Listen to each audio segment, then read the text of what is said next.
ಭೂಮಿಯ ಮೇಲಿರೋ ಕಲಿಯುಗದ ವೈಕುಂಠ ಅಂತಾನೆ ತಿರುಮಲ ಕ್ಷೇತ್ರವನ್ನ ಕರೆಯುತ್ತಾರೆ. ತಿರುಪತಿ ತಿರುಮಲದ ವೆಂಕಟೇಶ್ವರನ ದೇವಾಲಯವಿರೋ ಈ ಸಪ್ತಗಿರಿಗಳು ನೋಡೋದಕ್ಕೆ ಅದ್ಭುತವಾಗಿರುತ್ತೆ. ತಿರುಮಲ ಬೆಟ್ಟಗಳನ್ನು ನೋಡಿದ್ರೆ ಸಾಕ್ಷಾತ್ ವೆಂಕಟೇಶ್ವರನೇ ಮಲಗಿದ್ದಾನೆ ಅನ್ನೋ ಭಾವನೆ ಮೂಡುತ್ತೆ. ಅಜ್ಞಾನಿ ನಾಮಯ ದೋಷಾನ ಶೇಷಾನ್ ವಿಹಿತಾನ್ ಹರೆ ಕ್ಷಮಸ್ವತ್ವಂ ಕ್ಷಮಸ್ವತ್ವಂ ಶೇಷಶೈಲ ಶಿಖಾಮಣೆ ಅಂತ ಶ್ರೀ ವೆಂಕಟೇಶ್ವರ ಸ್ತೋತ್ರದಲ್ಲಿ ಉಲ್ಲೇಖಿಸಲಾಗಿದೆ. ಶೇಷಶೈಲ ಶಿಖಾಮಣೆ ಅನ್ನೋ ಅರ್ಥದಲ್ಲಿ ಸಾಕ್ಷಾತ್ ಶ್ರೀ ವೆಂಕಟೇಶ್ವರನಿದ್ದಾನೆ. ಶೇಷ ಅಂದ್ರೆ ಹಾವು, ಶೈಲ ಅಂದ್ರೆ ಬೆಟ್ಟ, ಶಿಖಾಮಣೆ ಅಂದ್ರೆ ಮುಖದವನೇ ಎಂದರ್ಥ. ಅಂದ್ರೆ ಹಾವಿನ ರೂಪದಲ್ಲಿ ಬೆಟ್ಟದ ಆಕಾರದಲ್ಲಿರೋ ಮುಖದವನೇ ಎಂದರ್ಥ.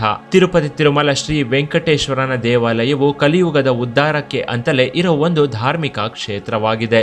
ಮನುಕುಲವನ್ನ ರಕ್ಷಿಸಲು ಭೂಮಿಯ ಮೇಲೆ ಶ್ರೀ ಮಹಾವಿಷ್ಣುವೇ ತಿರುಮಲದಲ್ಲಿ ನೆಲೆಸಿದ್ದಾನೆ ಎಂದು ಹೇಳಲಾಗುತ್ತೆ. ಆದ್ರಿಂದ ತಿರುಮಲವನ್ನ ಕಲಿಯುಗದ ವೈಕುಂಠ ಅಂತಾನೆ ಕರೆಯುತ್ತಾರೆ.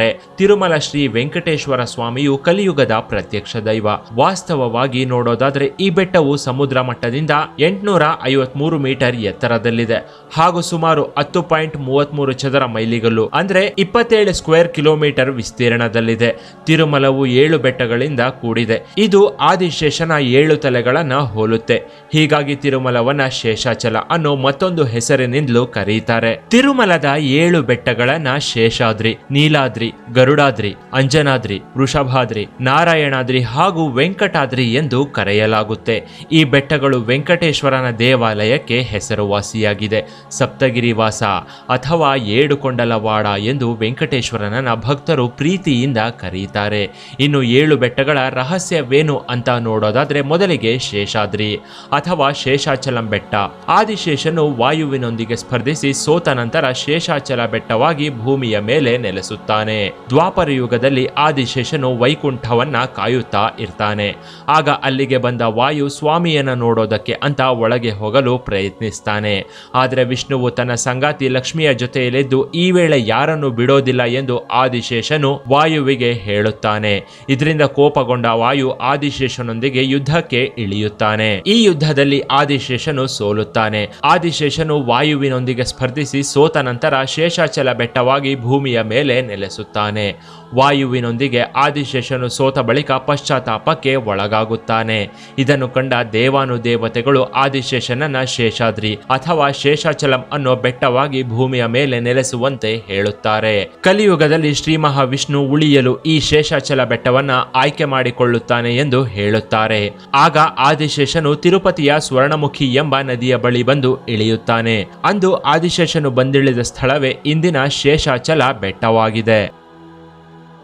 ಎರಡನೆಯದಾಗಿ ವೃಷಭಾದ್ರಿ. ಪುರಾಣಗಳ ಪ್ರಕಾರ ವೃಷಭಾಸುರ ಎಂಬ ಶಿವನ ಭಕ್ತನಾಗಿದ್ದ ಒಬ್ಬ ರಾಕ್ಷಸನಿದ್ದನು. ಅವನು ಅಸುರನಾಗಿದ್ದರಿಂದ ಅವನಲ್ಲಿ ಜನ್ಮಜಾತ ರಾಕ್ಷಸ ಗುಣವಿತ್ತು ಮತ್ತು ಅವನು ಪ್ರತಿದಿನ ತನ್ನ ತಲೆಯನ್ನ ಕತ್ತರಿಸಿ ಶಿವನಿಗೆ ಅರ್ಪಿಸುತ್ತಿದ್ದ. ಭಗವಂತ ಶಿವನ ಕೃಪೆಯಿಂದ ಅವನು ತಕ್ಷಣ ತನ್ನ ತಲೆಯನ್ನ ಮರಳಿ ಪಡೆಯುವಂತ ವರವನ್ನು ಸಹ ಪಡೆದಿದ್ದ. ಒಮ್ಮೆ ಶಿವನು ಅವನನ್ನ ದಯಪಾಲಿಸಿ ಯಾವುದಾದ್ರೂ ಒಂದು ವರವನ್ನ ಕೇಳುವಂತೆ ಹೇಳುತ್ತಾನೆ. ಆಗ ವೃಷಭಾಸುರ ಭಗವಾನ್ ಶಿವನೊಂದಿಗೆ ಯುದ್ಧ ಮಾಡಬೇಕೆಂದು ಕೇಳುತ್ತಾನೆ. ಭಗವಾನ್ ಶಿವನು ಅವನ ಆಸೆಯನ್ನ ಪೂರೈಸಲು ಮುಂದಾಗುತ್ತಾನೆ. ಹೀಗೆ ವೃಷಭಾಸುರ ಮತ್ತು ಶಿವನ ನಡುವಿನ ಹೋರಾಟವು ಅನೇಕ ದಿನಗಳವರೆಗೆ ಮುಂದುವರಿಯುತ್ತೆ. ಅಂತಿಮವಾಗಿ ವೃಷಭಾಸುರನನ್ನ ಶಿವ ಸೋಲಿಸುತ್ತಾನೆ. ಆಗ ವೃಷಭಾಸುರ ಸೋತ ಸ್ಥಳದಲ್ಲಿ ಮೋಕ್ಷವನ್ನ ಸಾಧಿಸುವ ಸಂಕೇತವಾಗಿ ಸಾಯುವ ಮೊದಲು ಅವನು ಶಿವನನ್ನ ತನ್ನ ಹೆಸರಿನಿಂದ ಭೂಮಿಯ ಮೇಲೆ ಒಂದು ಬೆಟ್ಟಕ್ಕೆ ಹೆಸರಿಡಲು ಕೇಳುತ್ತಾನೆ. ಆಗ ವೃಷಭಾದ್ರಿ ಬೆಟ್ಟವನ್ನ ಅವನ ಹೆಸರಿನಿಂದಲೇ ಕಲಿಯುಗದಲ್ಲಿ ಕರೆಯುವಂತಾಗ್ಲಿ ಎಂದು ಶಿವ ಅವನಿಗೆ ವರವನ್ನ ಕೊಟ್ಟು ಮೋಕ್ಷವನ್ನು ಸಹ ಕೊಡ್ತಾನೆ. ಅಂದಿನಿಂದ ಈ ಬೆಟ್ಟವು ವೃಷಭಾದ್ರಿಯಾಗುತ್ತೆ. ಮೂರನೆಯದ್ದಾಗಿ ಅಂಜನಾದ್ರಿ. ಅಂಜನಾದೇವಿಯು ಹಲವು ವರ್ಷಗಳ ಕಾಲ ತಪಸ್ಸು ಮಾಡಿ ಹನುಮಂತನನ್ನ ಮಗನಾಗಿ ಪಡೆಯುತ್ತಾಳೆ. ಹನುಮಂತನು ಶಿವನ ಅವತಾರ ಎಂದೇ ಹೇಳಲಾಗುತ್ತೆ. ಹನುಮಂತನು ಅಮರತ್ವದ ವರವನ್ನ ತಾಯಿ ಮಹಾಲಕ್ಷ್ಮಿಯಿಂದಲೇ ಪಡೆದವನಾಗಿದ್ದಾನೆ. ಹನುಮಂತ ಕಲಿಯುಗದ ಬ್ರಹ್ಮನಾಗಿದ್ದು ಪ್ರಾಣಿಗಳಿಂದಾಗ್ಲಿ ಸರೀಸೃಪಗಳಿಂದಾಗ್ಲಿ ಪಂಚಭೂತಗಳಿಂದಾಗ್ಲಿ ಅವನಿಗೆ ತೊಂದರೆಯಾಗಬಾರದು ಎಂಬ ವರವನ್ನ ಹನುಮಂತ ದೇವಾನುದೇವತೆಗಳಿಂದ ಪಡೆದಿದ್ದಾನೆ. ಬ್ರಹ್ಮನು ಅಂಜನಾದೇವಿಯು ತಪಸ್ಸು ಮಾಡಿದ್ದ ಬೆಟ್ಟವನ್ನೇ ಅಂಜನಾದ್ರಿ ಎಂದು ನಾಮಕರಣ ಮಾಡಿದ್ದಾನೆ. 4ನೆಯದ್ದು ನೀಲಾದ್ರಿ. ಶ್ರೀನಿವಾಸನು ಲಕ್ಷ್ಮೀದೇವಿಗಾಗಿ ತಪಸ್ಸು ಮಾಡ್ತಿರಬೇಕಾದ್ರೆ ಶಿವ ಮತ್ತು ಬ್ರಹ್ಮ ಹಸುಕರುಗಳಾಗಿ ವೆಂಕಟೇಶ್ವರನಿಗೆ ಹಾಲು ನೀಡುತ್ತಾರೆ. ಒಮ್ಮೆ ಹೀಗೆ ಹಾಲು ಕೊಡ್ತಿರಬೇಕಾದ್ರೆ ಯಾದವನೊಬ್ಬ ಹಸುವಿಗೆ ಗೊಡ್ಡಲಿಯಿಂದ ಹೊಡೆಯುತ್ತಾನೆ. ಇದು ವೆಂಕಟೇಶ್ವರನ ತಲೆಗೆ ಬಿದ್ದು ಗಾಯವಾಗುತ್ತೆ.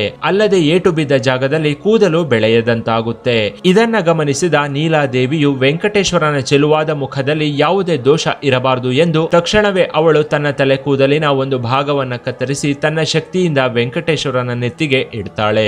ತಲೆ ಕೂದಲು ಸ್ತ್ರೀಯರ ಸೌಂದರ್ಯ ಅಂಶವೆಂದು ಪರಿಗಣಿಸಲಾಗುತ್ತೆ. ಹೀಗಿದ್ದಾಗ ನೀಲಾದೇವಿಯು ಮಾಡಿದ ತ್ಯಾಗವನ್ನು ನೋಡಿ ವೆಂಕಟೇಶ್ವರನು ಕಲಿಯುಗದಲ್ಲಿ ತಿರುಪತಿಯಲ್ಲಿ ಭಕ್ತರು ನನಗೆ ನೀಡಿದ ಎಲ್ಲ ಕೂದಲು ನೀಲಾದೇವಿಗೆ ಸೇರಲಿ ಎಂದು ವರವನ್ನ ನೀಡುತ್ತಾನೆ. ಇನ್ನು ನಮ್ಮ ಕೂದಲನ್ನ ದೇವರಿಗೆ ಕೊಡುವುದು ನಮ್ಮ ಅಹಂಕಾರವನ್ನ ತೊರೆಯುವುದರ ಸಂಕೇತವಾಗಿದೆ. ತಲನೀಲಾಲು ಎಂಬ ಪದವು ಆಕೆಯ ಹೆಸರಿನಿಂದಲೇ ಬಂದಿದೆ.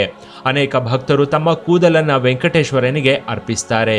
ಹೀಗೆ ಸಂಗ್ರಹಿಸಲಾದ ಕೂದಲಿನ ದೈನಂದಿನ ಪ್ರಮಾಣವು 1 ಟನ್ಗಿಂತಲೂ ಹೆಚ್ಚಾಗಿದ್ದು ಈ ಕೂದಲನ್ನ ಟಿಟಿಡಿ ಹರಾಜು ಹಾಕುವ ಮೂಲಕ ಮಾರಾಟ ಮಾಡುತ್ತೆ. 5ನೆಯದ್ದು ಗರುಡಾದ್ರಿ.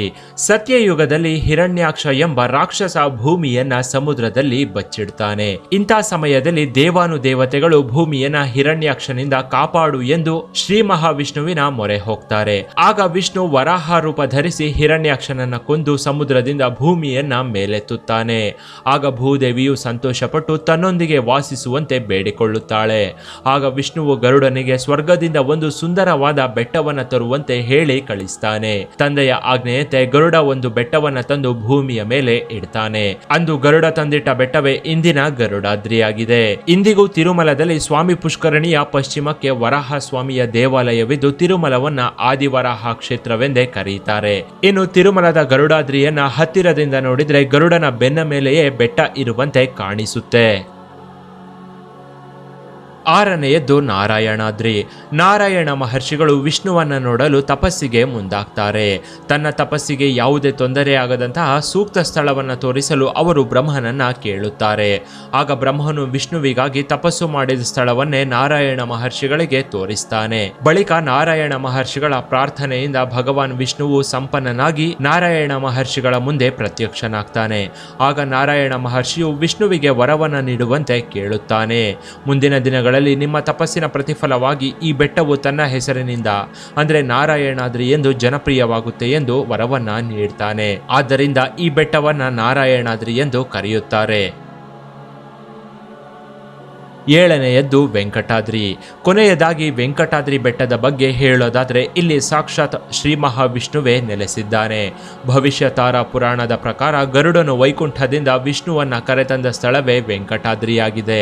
ವೇಂ ಅಂದರೆ ಪಾಪಗಳು, ಕಟ ಎಂದರೆ ನಿವಾರಣೆ.